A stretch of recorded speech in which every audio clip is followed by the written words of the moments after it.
Get right into these reactions real quick, alright? What's up, YouTube? You know what I'm saying? Let's go and, hold up. Go ahead and do this. Right there. Okay.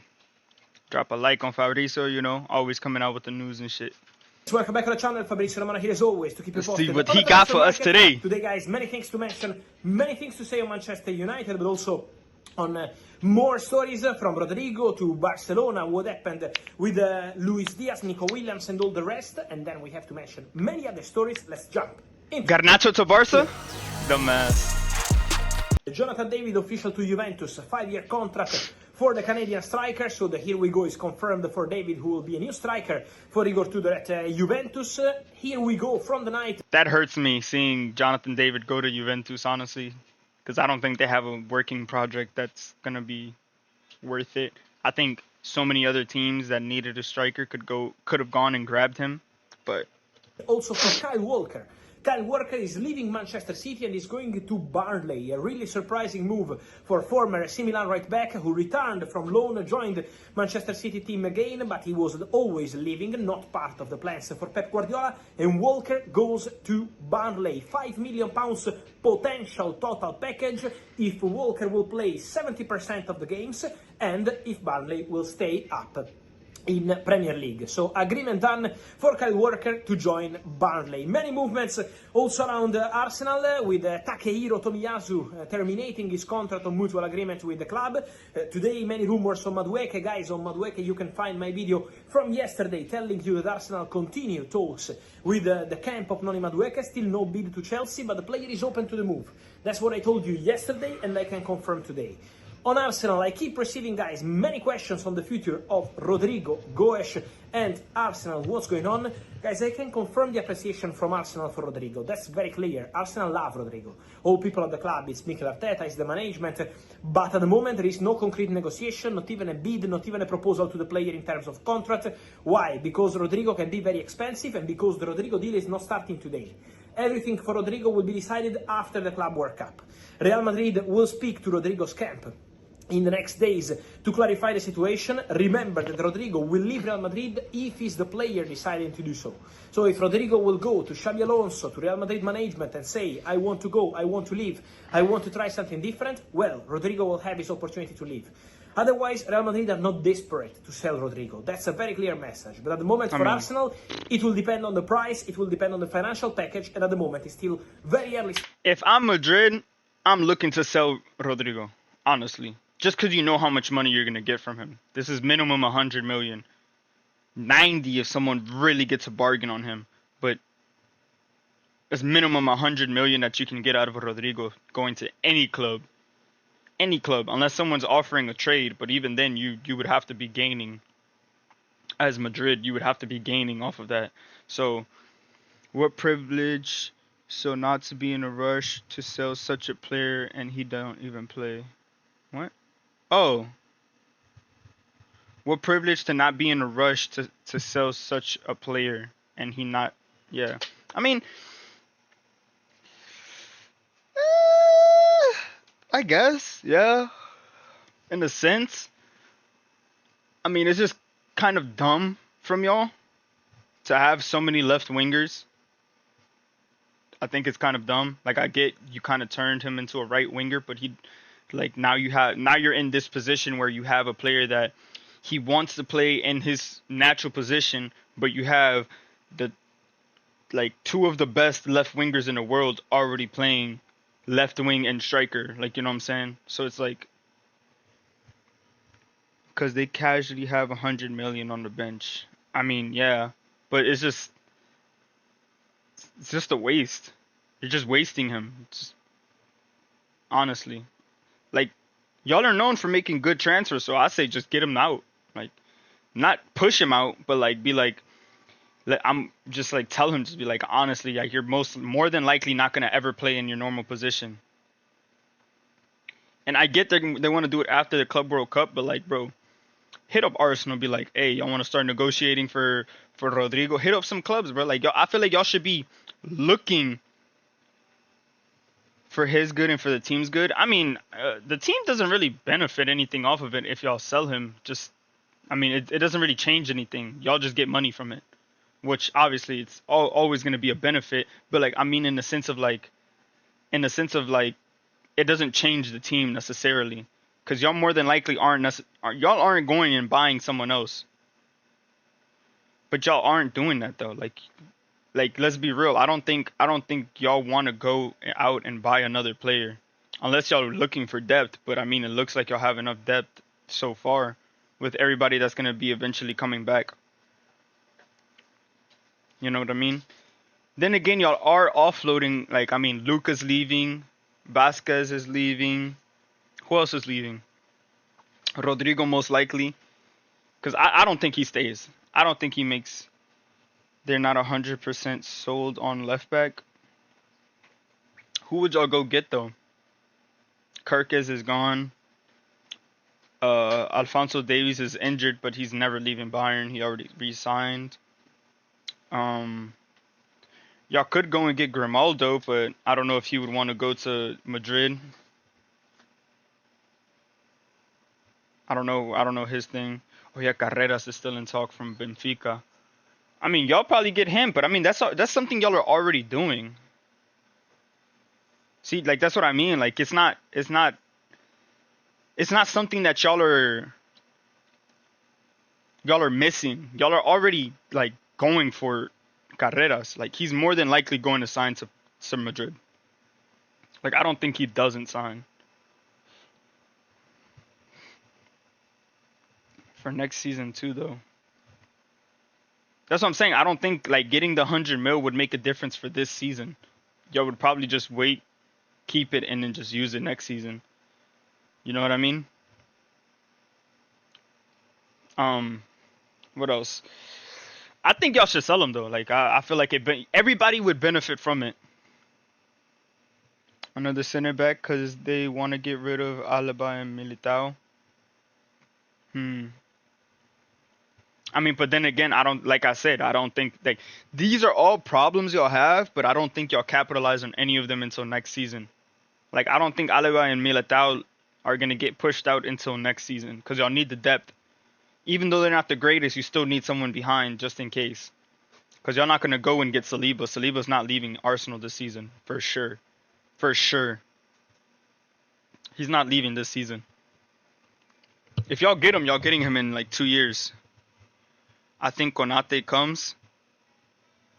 I don't think you could convince Konate to go to Madrid right now after winning a league and like now they built their team as high as they have. Like as much money as Liverpool has spent on their team, I don't think y'all can convince him to leave now. Especially after losing one of his closest friends at the club, he probably wants to go and do something. Now right now I say next season. Oh, next season maybe. I mean, but that also depends on what happens with Liverpool. You got to take into consideration if Liverpool go and win. Yeah, that's if y'all win. But if Liverpool wins, he's not going to y'all. If Liverpool wins the league again and the Champions League, he's definitely not leaving. If they win the Champions League, y'all have a chance, but I doubt it because they win the Champions League. So he'll be like, oh, we can go and do it again another year.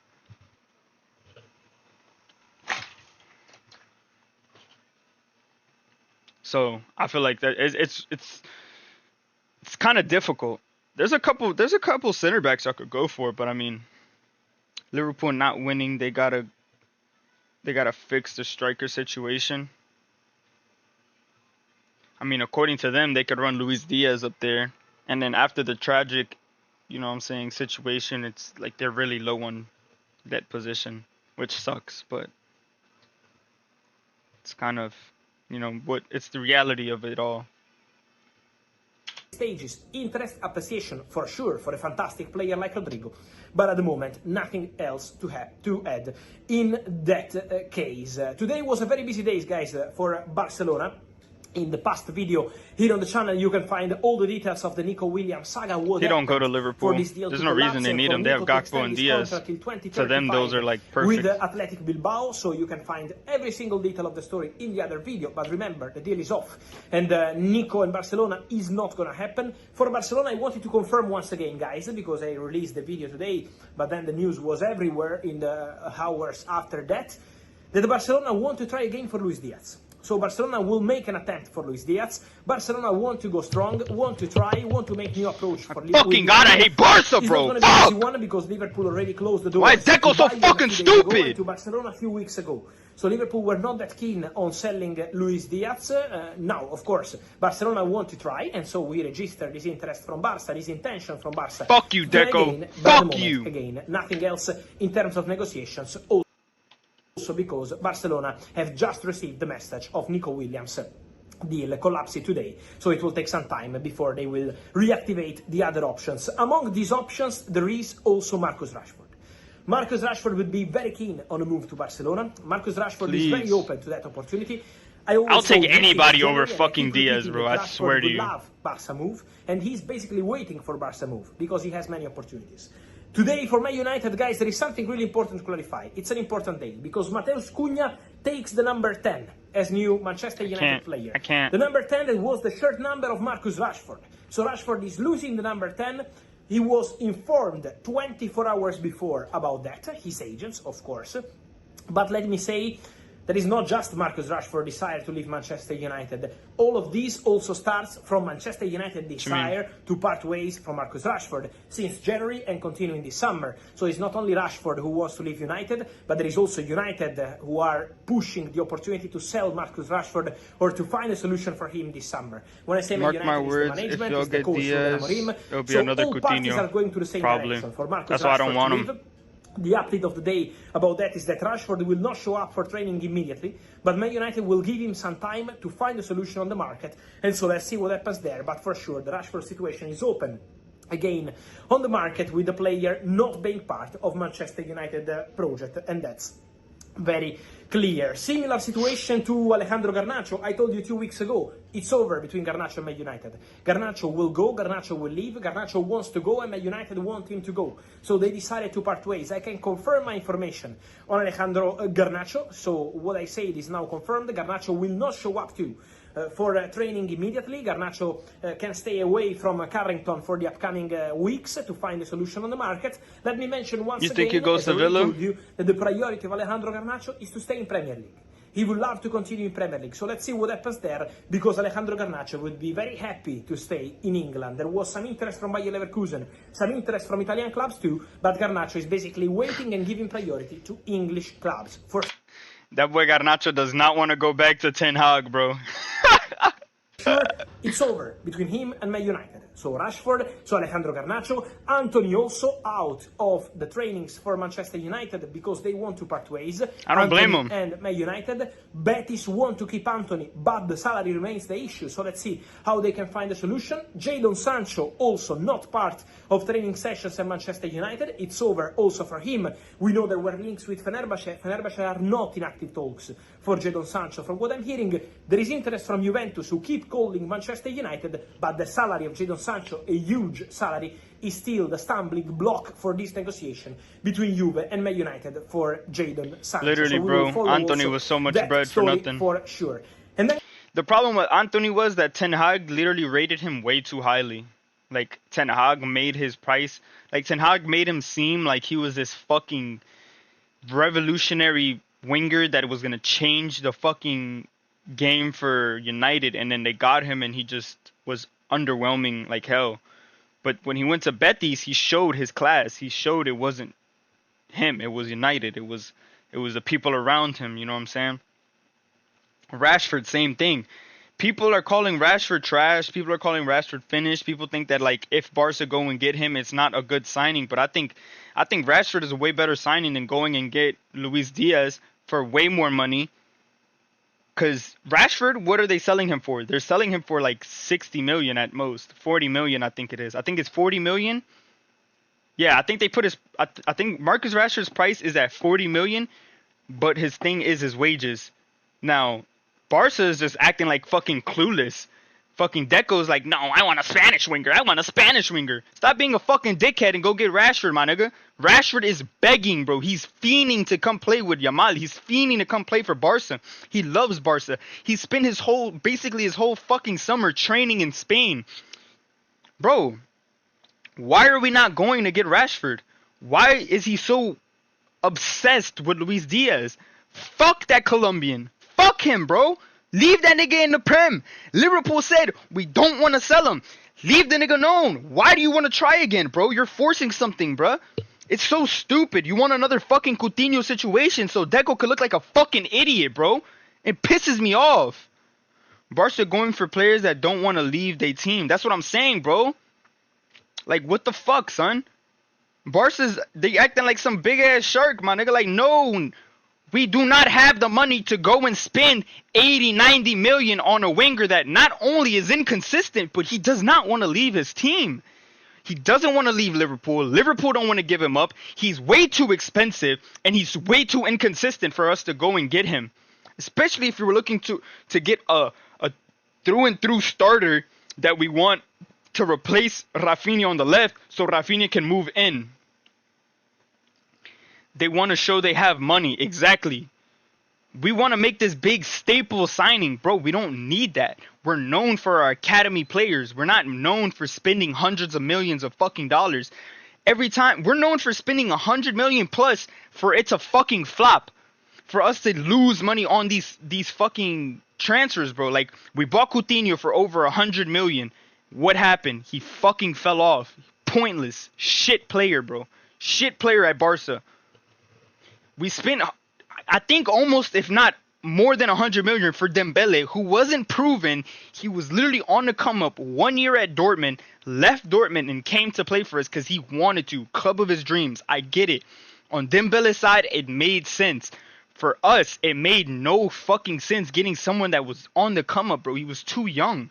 1 more year and we could have spent a little less and we would have got a way better player more than likely. Griezmann, another situation, bro. We got him from Atleti just for him to fall apart at Barca. Go back to Atleti and rip it apart. Like, bro, that's over maybe 300, 400 million just in wasted fucking transfers, bro. Like, it didn't make sense. We got Coutinho and we ended up playing him in a position that didn't make sense for him. We got Dembele, he wasn't ready, and he got injured way too much when we had him. Like, bro. Exactly. We just sent him back for, bro. We have lost. We're broke because we lost so much money because Deco is such a fucking dickhead. I'm going to be honest, it wasn't even Deco's fault because some of these signings were the previous sporting director. I forgot his fucking name. I forgot his name, but like, bro, it's just, we're trying to make these big staple signings for no reason, bro. It doesn't make sense. Like, we have kids in the academy that is going to change the game for us, yet we want to stick to buying, yeah, Bartu. We want to stick to fucking buying these expensive ass players who don't want to leave their club and who aren't even proven anymore, bro. Like, Diaz fell off. Let's be real, Diaz fell off. Liverpool's like one of the only clubs that are like keen on Diaz. If it's not a lower league club. Tell me another big name club that's looking for Luis Diaz. I promise you can't. I promise you can't give me 3 big names that isn't Barcelona that's looking at Luis Diaz. Exactly. Nobody's looking for him. That's my point. Why are we the only club looking at this fucking player? That's a problem. He's a big name. We should not be the only big club looking at Diaz, bro. Nobody cares for him. Nobody wants him on their team. Why? Because he's too inconsistent. Why? Because he's a Spanish player that's going to end up asking for too much money. The reason he's with such low wages is because he joined Liverpool a couple years ago when he wasn't this big ass name. Not even on the interest list. My point exactly, bro. And guys, it's important to say that also Tyrell Malacia is out of the project. He will not show up for training. It's over with Man United, and so they will look for a solution also for Malacia, who returned from loan deal from PSV Eindhoven. Also, many questions, guys, on the Victor Osimhen future. At the moment, still no breakthrough in this story, and nothing will happen in the upcoming hours, so it will take some days before we understand the future of Victor Osimhen. At the moment, guys, I keep receiving many questions from Manchester United fans, but at the moment I'm not aware of concrete negotiations between Man United and Napoli for Victor Osimhen. Remember that the player has a release clause, 75 million euros, but at the moment, Al Hilal from Saudi and Galatasaray, where the player was on loan last season, keep working on a deal to get Victor Osimhen. Galatasaray are trying, obviously with a different financial proposal compared to the one from Al Hilal. And Al Hilal are also trying, after the no Victor Osimhen for the Club World Cup, they want to try again from Al Hilal. So both clubs in conversations to sign Victor Osimhen. Let's see what's going to happen there, because also Juventus called in the recent weeks for Osimhen, but at the moment Al Hilal and Galatasaray are pushing to make the deal. I think Osimhen is being way too stubborn with his wages and his guarantees and money and all that. I think he's being way too stubborn. He could be joining a big club right now, but he would prefer to ask for fucking 300K up front on top of everything that he's already going to get paid. Way too money hungry. Like, great player. He could play for like Arsenal. He could play for your like he could be a good replacement for Newcastle if they end up getting rid of Isak. Like, bro, he could go to United. Like, there's Chelsea wanted him. There's so many big clubs that want to get fucking Osimhen, but the problem is he's way too money hungry. He's looking to get like buku bread, even though just being on a big team is gonna get you brand deals. It's gonna get you. He could play for the big six in the Prem. That's literally what I'm referring to, bro. Like, he could play for one of these big clubs, but he prefers to sit back, beg for the most money possible, and now he's gonna end up in Saudi more than likely, because they're the only like clubs that would spend the amount of money that he wants. They're the only club that's gonna pay that much money for him, and that they're gonna give him all the money that he wants, because they're begging for players. They're trying to make this league into like one of the top 5 leagues, which I don't think is gonna happen. They're far from that right now. Like, I know they've been building a lot, but I think they're pretty far from making it to a top 5 league. I mean, you need a lot more. Like, you need people to like want to go without spending buku bread. You need people to want, like, that's the only thing that's really getting them at all the players that they want, bro. Like, they're looking to spend the big money, and I understand it. You know, you're trying to build your league, but it's just it doesn't make sense in my eyes. All right. I love you too. Be careful, okay? I think Osimhen should just lock in, take the money that he's being offered from the Arsenals, the Uniteds, the Chelseas, whatever team is offering him this money. He should just take it. Whatever team in the top 5 leagues is looking for him, negotiate.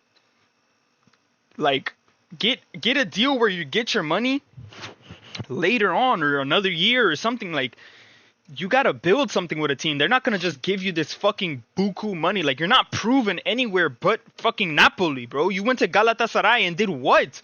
You put up numbers. But it's Galatasaray, bro. You're in the Turkish league. Not to disrespect the Turkish league. I know they have great players that come out of there. They have good teams, good quality. But it's like, bro, this is not a big league. You're not proven coming out of there. You know what I mean? You were on loan there because Napoli just genuinely do not want you at their club. You're asking for too much. He's not understand. He's too stubborn, bro. He doesn't understand. Like, every club is having the same problem with him, and he won't change. That's what's pissing me off. That's the thing that's pissing me off. But we're gonna get into this. We're gonna watch the. I have 2 videos. So this is the first part. This is the second part, if I'm not mistaken. I think it is. I hope it is. I hope that is the second part. But yeah, this is basically the absolute universe of Green Lantern. So let's get into it.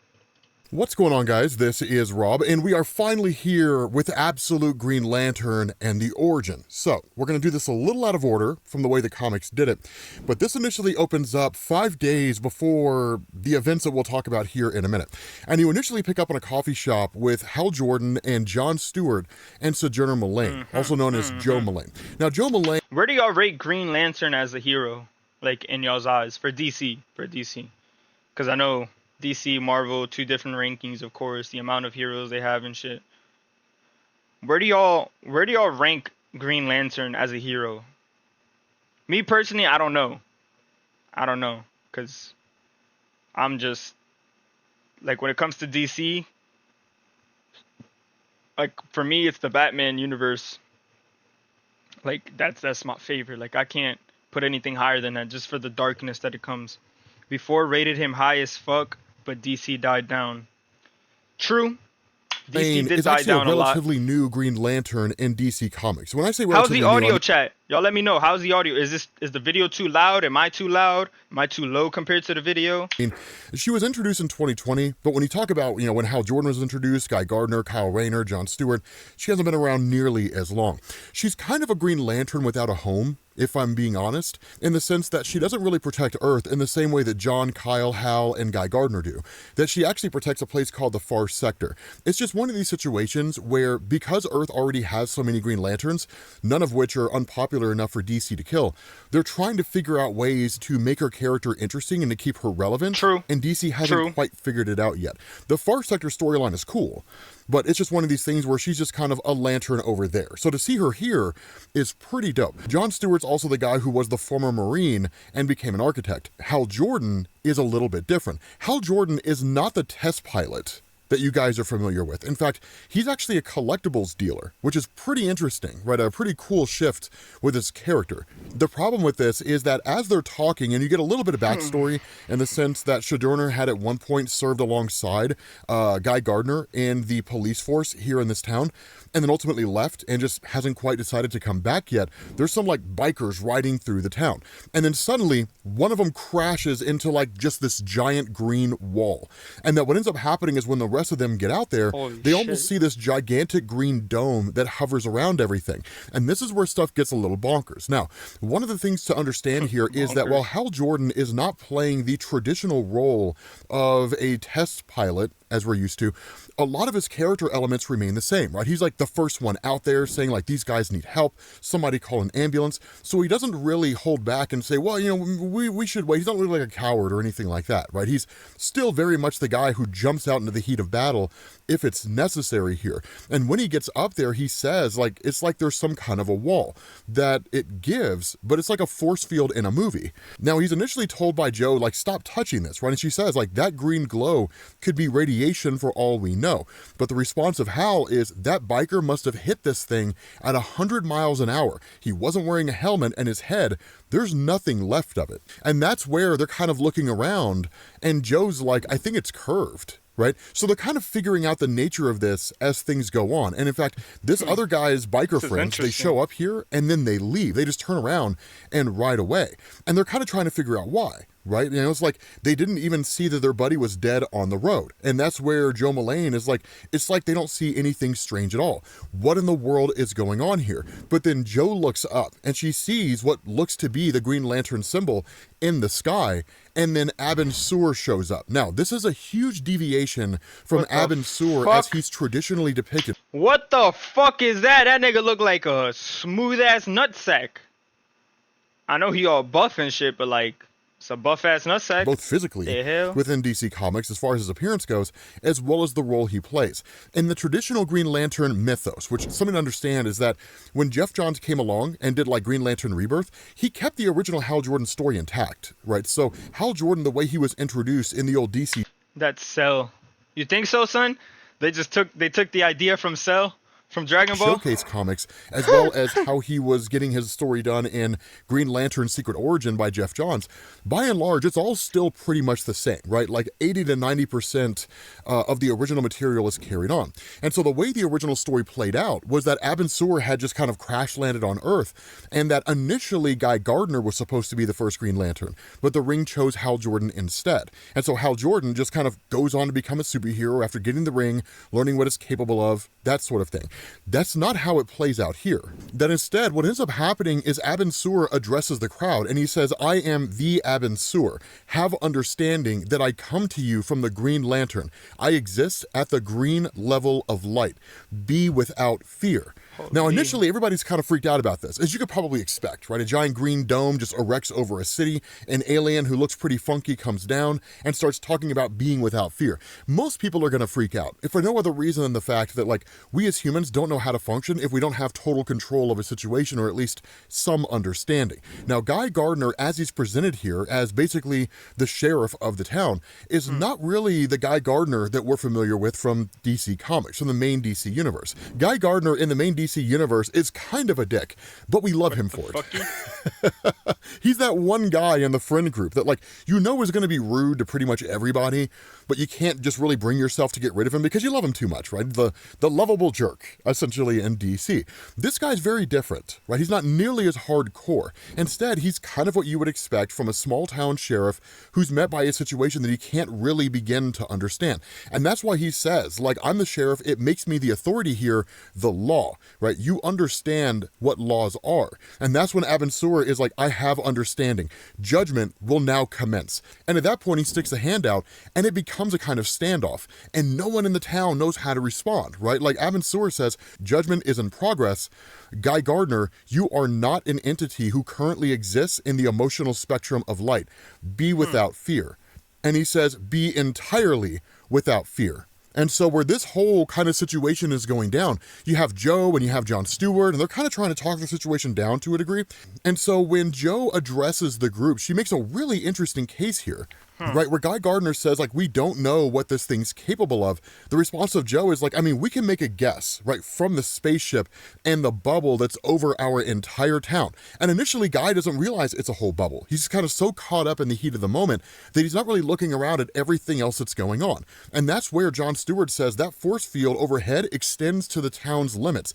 It's a dome, right? We saw a motorcycle crash into it. The rider didn't make it. And that's where Joe says that's what it's capable of. What we don't know is what it wants. So what do you want, Guy? Do you want to escalate this? Do you want to make it worse? Holy. Or do you want to keep it reasonable? And so following that, Guy Gardner orders everybody to lower their weapons. But it doesn't make any difference. Because where Guy Gardner says, like, let's start again, we don't understand Abensur, we do not have understanding, tell us what you want. Abensur fires on Guy Gardner and kills him on the spot. And then literally at that point, Abensur is just like, judgment is in progress. Be without fear. And just starts destroying everybody. So seemingly, being without fear means to be without life. You know, it's kind of how you could interpret this. Now, of course, everybody starts firing on him, and then that's when you start to see green hard light constructs popping up in the sense of a kind of protective force field right around Abensur. And he just keeps saying to all of them, be entirely without fear, and kills them all in the process, or at least most of them in the process. And we're talking about like decapitations, cutting off hands, I mean, all kinds of crazy stuff that's going on. Holy shit. But through it all, Hal Jordan is just like, okay. He just walks up to Abensur with a gun in his hand and points it at him. And Abensur just looks at him and he's like, Hal Jordan, judgment is in progress. And in fact, initially Jon Stewart comes up and kind of gets Hal Jordan to lower his gun, if for no other reason than to kind of help everybody else who's essentially injured. And Abensur looks at Jon Stewart and just says his name, right? Jon Stewart, be without fear. And then just takes off. Literally, Abensur just flies away. And so this creates a lot of confusion here, and it creates a lot of ambiguity as to what it all means. And so what this does is it kind of gives us a chance to jump back into how the story properly unfolds to give us a better indication of like what all's playing out here. Because after this is all said and done, you initially have Hal Jordan who's just walking along a back road, right? And it's just this voice in his head, be without fear, right? This voice that says, you are in the absence of light. I am the secret heart within every star. Be without fear. Hal Jordan, you must be without fear. And Hal Jordan kind of says it to himself, right? And he's like, I am so scared right now. I am so terrified. But then a cop just kind of pulls up on him, right? And the cop isn't really there to harass him or anything like that. It's just a dude walking down the side of a road in the middle of a desert. It's kind of like, okay, what's this guy doing, right? It just seems a little weird. The problem is that things start to go sideways when Hal Jordan isn't giving any direct answers to this cop's questions, and he keeps his hand in his pocket. And so at that point, the cop just kind of thinks like he he might have drugs or a weapon or something along those lines. And literally, it's just like, it's a weapon, isn't it? Right? Like, is it a weapon? Answer me. Are you carrying a weapon? The situation escalates like that. And Hal Jordan gets exceedingly sad and scared when it does, because he tries to tell the cop, like, don't, right? Put your weapon down. Like, do not. Like, my name is Hal Jordan. I'm from Evergreen. But the cop, again, trying to maintain control of a situation that he thinks he doesn't have control of, escalates the situation even further. And then for a moment, you see Hal Jordan's hand, it's completely black, and then everything just kind of goes sideways, right? The cop just vanishes into thin air. Like, literally just disappears, right? All that's left are like the smoldering ruins of where he used to be and some badges. Now, that's an important thing here, right? The fact that you have his gold badge. What's the first thing? What is the first thing y'all doing if write down in the comments what's the first thing y'all doing if y'all get the Green Lantern ring? Like, if you get the power of the Green Lantern. Is bro the Void? Shit, who knows, bruh? He might be. That nigga just fucking disintegrated a fucking human being in front, like, into nothing. He literally cracked the street, destroying him. But write down in the comments, what is the first thing y'all doing if y'all get the powers? Me? Flying. Boy, I'm super speed flying anywhere. Well, I mean, then again, it depends. Depends how you get the powers, because if you get the powers in a right mindset, like, for example, 1 billion in my room. You robbing? Like, you stealing money? Realistically? I'm gonna be honest, like, most humans, if you get superpowers, you're doing villainous things. Like, you're doing crimes. If we're being realistic. Like, I'm not gonna sit here and lie. Like, if I got superpowers, I would probably do a crime or two. You know? Because in reality, who's gonna stop you? Now, you make whatever you think of a reality. Oh yeah, that's true. That's how the ring works. That is true. That is true. I forget that. That's there, I mean, and still, any other gold parts of his outfit that he was wearing at that point in time. And so that's when you switch over to a place called May and Mo's Diner. Now, that's when Hal Jordan comes in, and again, the situation almost kind of repeats itself, because the reason being here is that we're going to see a news blip here in a second, and it's going to instill a level of fear in people here, because they don't fully understand what's going on. And while it may not necessarily affect them directly, again, we as human beings don't really know how to function when we don't have at least some understanding of what's happening around us. It makes us feel helpless, and in that helplessness, we become fearful, and in that fearfulness, we become violent. And so in this instance, when Hal shows up, he just asks for some water, and he just sits down at the bar and just kind of chills, right? And, you know, she's like, I mean, are you okay? Like, the waitress is like, are you fine? He's like, no, something happened. But then suddenly the TV shifts, right? And you end up getting this kind of news blip where this person comes on and they say, what you're seeing is helicopter footage from Evergreen, Nevada, a small town about 15 miles from the California state line. This footage is live and unedited. It has not been tampered with in any way. And so what you end up seeing in this town is just a giant Green Lantern insignia that's just crash landed in this place. And the reporter says the destruction seems almost total, though no bodies have so far been recovered. We're trying to get information on the exact nature of this object. Now, as you guys can tell from this drawing here, the object itself did not flatten the entire town. So the question has to be asked, if it only flattened one portion of the town, what happened to everybody in the town? Where did everybody go? Why is it considered to be an almost total loss? And basically, pretty much everybody's dead. And that's what the people in this restaurant ask, right? Like, what in the world is going on? Because suddenly the reporter comes in and is like, I've been informed, we can't show you any more of the footage. An official statement's being prepared. We'll have more updates when we can. And it just cuts off. Shit. Now, here's an important thing to understand here. In the most recent issue of Absolute Superman, one of the Brainiacs addressed the idea of Owens, right? Those individuals who historically create Green Lanterns. It's the first real connection we have in the Absolute Universe between the various titles. And so if that connection is maintained, and if that connection is real, it's entirely possible that the peacemakers that we see in the Superman comics, they're the ones that shut this report down, right? The government effectively blocked it out. And so what you end up getting is effectively panic, right? That the people in this Man, if we ever get a superhuman, I hope he or she do good in real life. Restaurant, it's not enough to like, fly into You hysteria, think it's possible start though? freaking out and destroying things and so on and so forth, but it's a question of like, what happened in Evergreen? Like, what in the world went on? And so that's where Hal Jordan says he said his name was Abin Sur, that he came from somewhere else. The symbol in the sky, that belonged to him. And that's where the waitress is like, I mean, you were there? Like, you were in Evergreen? Like, that thing on the news was some kind of a spaceship. And the response of Hal, like, he called it the Green Lantern. And like another guy here just kind of starts flying off the handle, right? Just seemingly in a way that makes no sense whatsoever. But he's like, what are you talking about, right? Like, what does that mean? Now, again, this is fear setting in, right? This is this guy who doesn't understand what's going on, and that lack of understanding makes him feel helpless. And so because of that feeling of helplessness, he starts lashing out. And this woman, this next to me even Because if not, we're fucked. I mean, says like, hey, if look, we get a it's like, superhuman, we're whatever's fucked going on. regardless.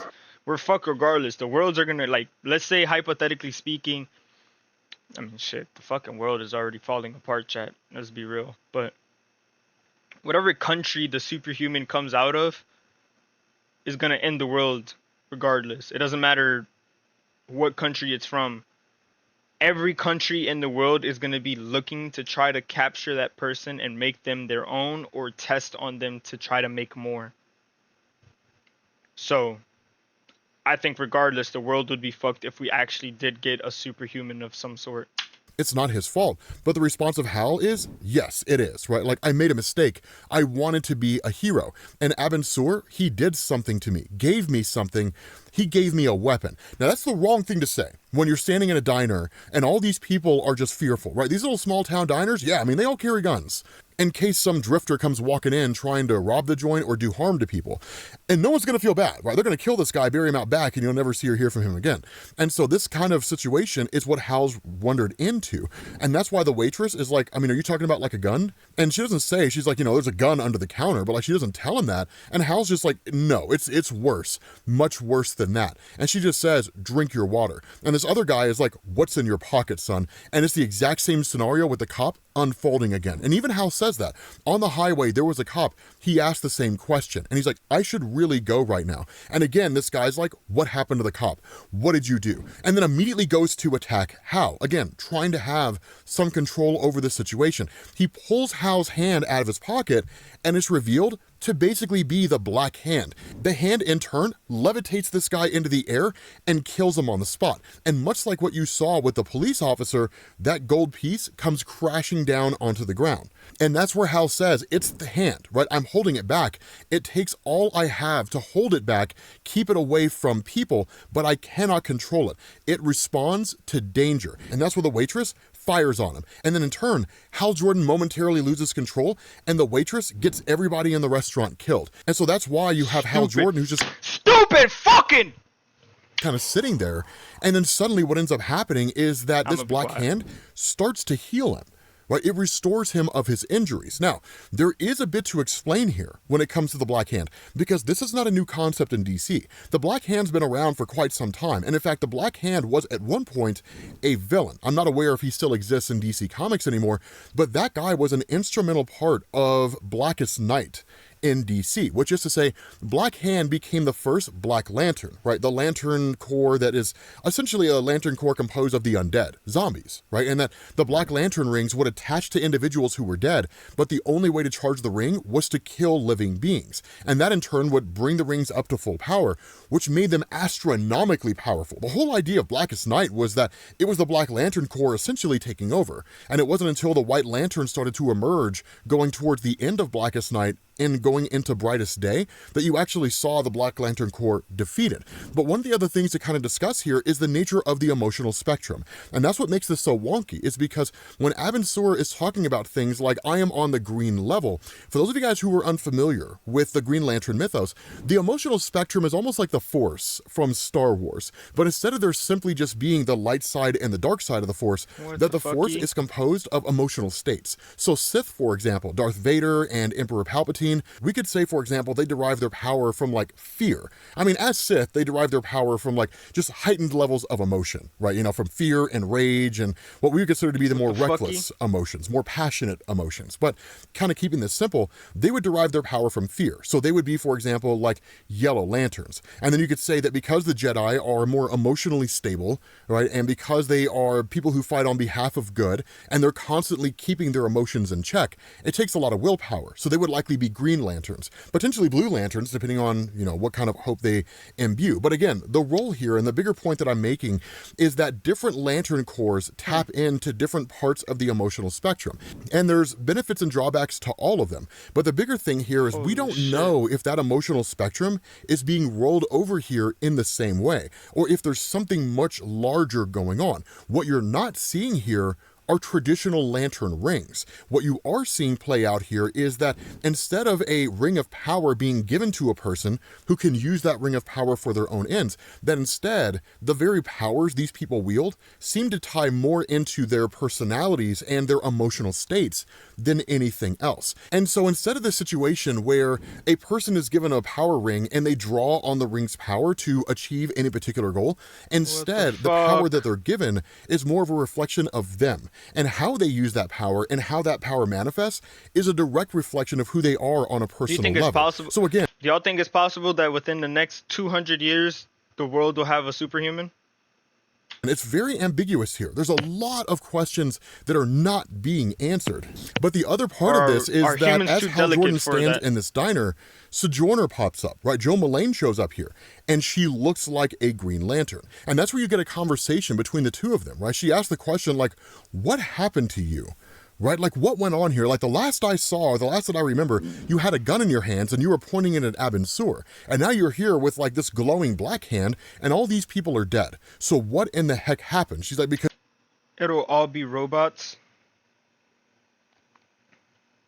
I mean, that doesn't mean we can't have superhumans.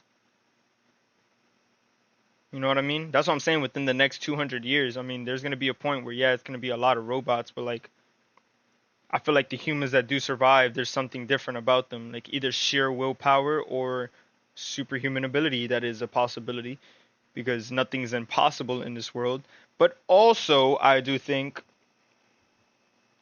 exactly, it'd probably be some situation like that where it'll be like a couple superhumans with like a bunch of fucking humans that are still alive. They build this like cult, like, and they'll just stick together trying to fight against this higher up AI that's controlling a bunch of humans on some shit. You know what I mean? Like, because you never did give that gun back to John, right? You never handed it over to him when he asked you to. And that's where Hal actually kind of materializes a gun in his hand and is like, I guess I never quite got around to it. Now, there are theories out there that for Hal Jordan, that he has the black hand because the gun itself is a representation of that, which is kind of representation of the fact that he is potentially a serial killer or something like that, keeping a very dark part of his history secret. And the black hand is kind of the physical manifestation of Hal's darker self. We don't have the answer to that. Again, it's just kind of a fan theory that's out there. But Hal even tells her, like when he just materializes a gun out of thin air, he tells her, like, you should get out of here, Jo. Right? He's like, this thing, it's hungry, or something like hungry, something alien, but it wants the light. And Jo asks, like, the green light? And he says, no, like any spectrum of light. It doesn't really want to absorb it. That's not the right way to say. It wants to supersede it, overturn it. It wants to win the argument, Jo. It's very, very old. And Joe's just kind of like, I mean, you're weirding me out here, right? And Hal just kind of goes on. He says, it should have been forgotten. It should be weak. An idea nobody believes, but something fed it. Something gave it a chance. Now it's everywhere. Every little piece and everything. All the way out there, all the way in here. And I'm fighting it, Jo, as hard as I can. I don't want to listen to it. I do not want to, but it keeps telling me that I was right. Now, the question of who it is that fed this thing and keep it alive, we don't fully know, because again, that goes into a lot of unanswered questions. We know the absolute universe was created by Darkseid himself. So this is a universe that is powered by the very belief system that Darkseid has. So it could be that Darkseid just created this and then threw it into this universe and it's been here since. Something to also keep in mind here, these superheroes that exist in this universe, they don't know know that Darkseid created their entire reality, right? It's totally separate from the main DC universe, but they're completely unaware of that. They don't know how it all originated. And so again, there's a lot of ambiguity. The only real cool thing that comes out of this, as far as hard knowledge goes, is that you pick up with a bit of a conversation in the aftermath of everything that initially happened before Hal Jordan was just wandering down the road. And what goes on is, in this conversation between John Stewart and Sojourner and Hal, is that John Stewart says, okay, right, like we're all feeling the adrenaline of what we just experienced, right? We all kind of have a few regrets on how we could have handled things and so on and so forth. And he says, it's natural to think about what we might have done differently. It makes sense. He says, but like I said, Hal, maybe you were not wrong. What's happening here, whatever alien judgment is being levied upon us, I don't think anyone's coming to save us from it. So at this point, the conversation takes place while Abin Sur is still there and passing judgment on the entire town, however long that takes. And so in turn, John asked the question, so if it comes to it, do we take Abin Sur out of the equation?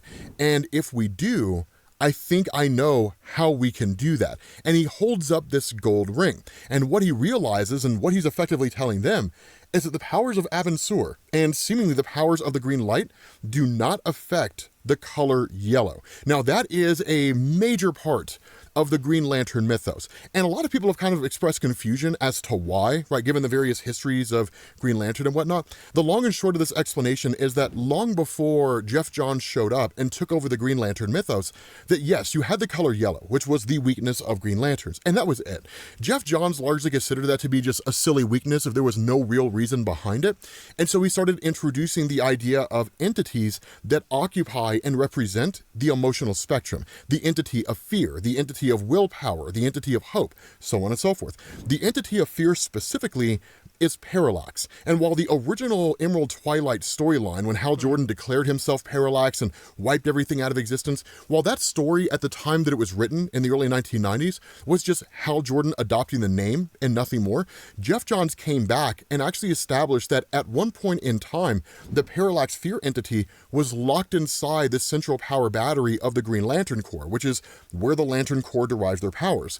And that because of that, Parallax was able to influence the Green Lantern Corps in a variety of ways. Because Parallax is literally yellow, that's where the color yellow became the weakness of the Green Lantern Corps. But more so than that, Parallax was able to directly influence Hal Jordan over time. And so that's why you see a lot of these explanations that when Hal Jordan declared himself Parallax in the original Emerald Twilight story, it was actually him just basically being possessed by the Parallax fear entity. It was a change that Jeff Johns made during his run on Green Lantern. But again, we don't know how all these little plot threads are going to tie together. We don't know if Parallax is real. We don't know why it is the color yellow, gold, what have you, is basically immune to the influence of the Green Lanterns, because there's so much information we don't have. But it is amazing. And honestly, it's one of the coolest stories out there. The mystery is really what just kind of keeps me coming back.